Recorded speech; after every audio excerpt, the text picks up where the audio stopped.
À Proverbes 17 et 15, il est écrit: Celui qui justifie l'immoraux et celui qui condamne le juste, c'est-à-dire tous deux, sont en abomination au Seigneur Yahweh Hashem Yahushua.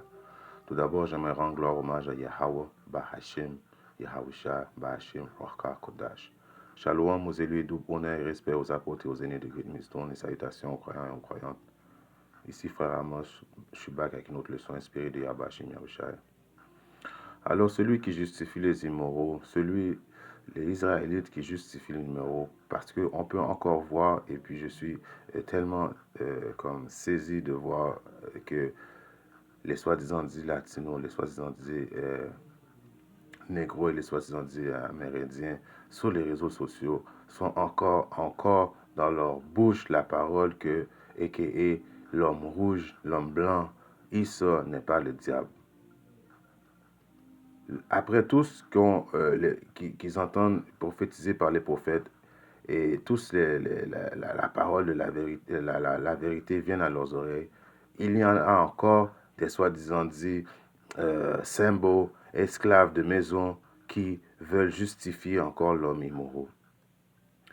Il est vrai que tout le monde peut faire des actes immoraux, mais il y a un homme en particulier qui est l'immoral, et c'est a.k.a. Issa, l'homme blanc, soi-disant dit l'homme rouge. Le vrai terme est l'homme rouge. Je vais aller à Proverbe 11 pour faire un point. À Proverbe 11 et 21, bien que joignant main avec main, les hommes immoraux ne resteront pas impunis, mais la semence des hommes droits seront délivrés.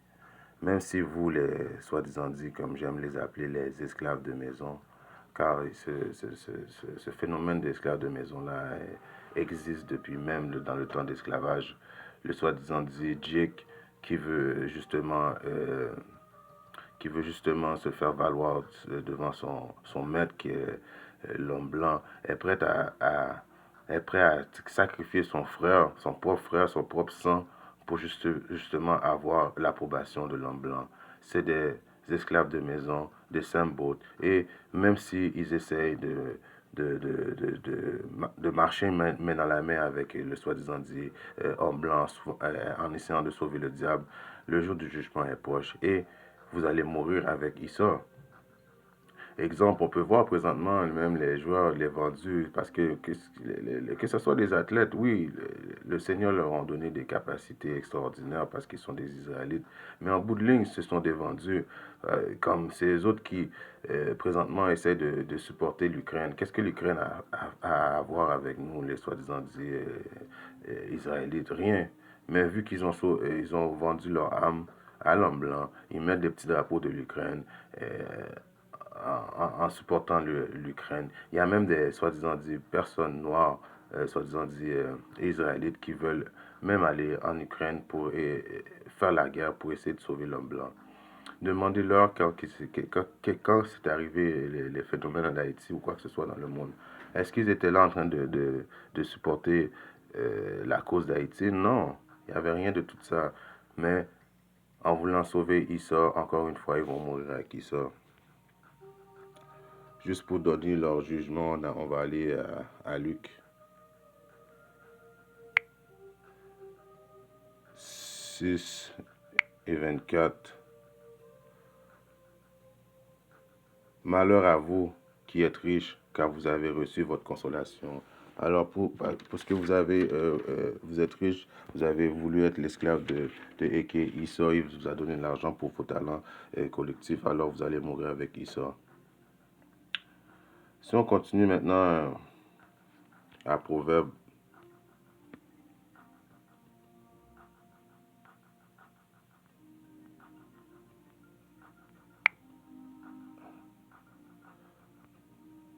16 et 4. Le Seigneur Yahweh Shimasha fait toutes choses pour lui-même. Oui, même l'homme immoral pour le jour du malheur.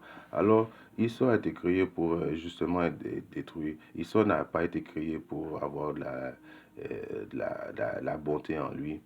Si vous avez fréquenté dans votre vie des Idomites, moi j'ai fréquenté des femmes Idomites dans ma vie.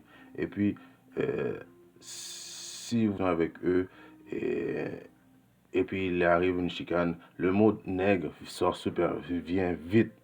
Tu peux avoir une relation très bien avec elle, et puis une journée arrive une chicane. Le mot nègre, décalisse mon nègre, ça veut dire va-t'en mon esti nègre, et puis ça sort super vite. Alors, mais avant que vous le rencontriez, ils avaient des paroles convaincantes que vous disiez, bon, ben, ça va être peut-être une... Non, il sort même en amitié avec un soi-disant un vrai Idomite. Il faut faire attention, il y a des Israélites qui ont l'apparence de l'Idomite, de l'homme rouge, mais vous pouvez le voir dans son esprit, et puis bon, mais je parle de le vrai Idomite. Même en amitié, s'il y arrive quelque chose, il peut se retourner vite contre vous. Comme qu'il est écrit à Psaume 55 et 21. Les paroles de sa bouche étaient plus lisses que le beurre, mais la guerre était dans son cœur. Ses paroles étaient plus douces que l'huile, cependant elles étaient des épées tirées.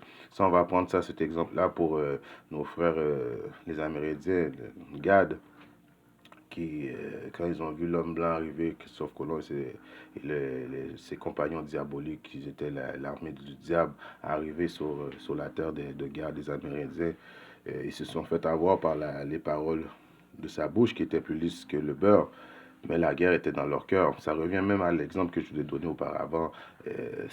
Les Israélites qui ont déjà fréquenté des soi-disant Édomites, les paroles ils sonnent toujours bien au début, mais jusqu'à temps qu'ils ont des intentions, soit qu'ils voulaient vous exploiter pour les femmes sexuellement, ou l'homme blanc avait quelque chose il voulait vous exploiter, parce qu'en réalité, il n'a pas été créé pour faire le bien, et puis son vrai image finit toujours par ressortir. Éventuellement, très bientôt, ceux qui essaient de justement sauver l'homme blanc vont comprendre très bientôt que l'homme blanc va sortir ses cornes. L'homme blanc que vous voyez présentement, il y a des hommes blancs qui sont très hypocrites parce qu'ils sont encore dans une position d'aisance. Mais quand l'homme blanc son dos va être mis face au mur, ses cornes vont sortir, vous allez voir le vrai visage de l'homme blanc, et puis vous allez voir qu'il n'a aucun amour pour les soi-disant israélites, les soi-disant négros, les soi-disant latinos, les soi-disant amérindiens. Il va être le premier à vouloir vous tuer très bientôt, quand même lui va manquer il va manquer d'aliments. Présentement, il a encore ses biens charnels, ses voitures de luxe, sa maison de luxe, mais éventuellement, quand tout va commencer à péter, vous allez réaliser c'est qui vraiment l'homme blanc, comme les paroles nous l'ont averti depuis longtemps.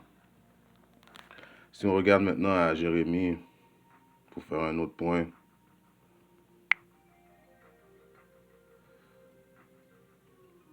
13 et 23, il est écrit: l'Éthiopien peut-il changer sa peau, ou le léopard ses taches? L'Éthiopien ne peut pas changer sa couleur de sa peau, et le léopard ne peut pas changer ses taches. Alors pourriez-vous aussi faire quelques biens, vous qui êtes accoutumés à faire le mal? Alors l'homme blanc est accoutumé à faire le mal, et il va continuer à faire le mal. Est-ce il est super hypocrite? Il a une façon convaincante de convaincre les gens. C'est comme ça que Yahweh Shemashah l'a créé. Il l'a créé éventuellement pour... On va aller à Proverbe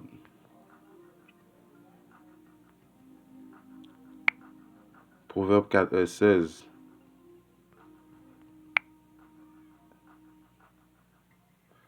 Le Seigneur a fait toutes choses pour lui-même. Oui, même l'homme immoral pour le jour du malheur. Il a été créé pour le jour du malheur, pour donner l'épée qui est l'homme blanc, pour juger les soi-disant les 2 tiers d'Israël. Il va utiliser l'homme blanc, et éventuellement il va le détruire, l'homme blanc, à jamais. Il a juste été créé pour un exemple en particulier, et non pour justement pour éventuellement faire le bien, et puis non, c'est 2 vaisseaux différents. Il y a un vaisseau positif et un vaisseau négatif.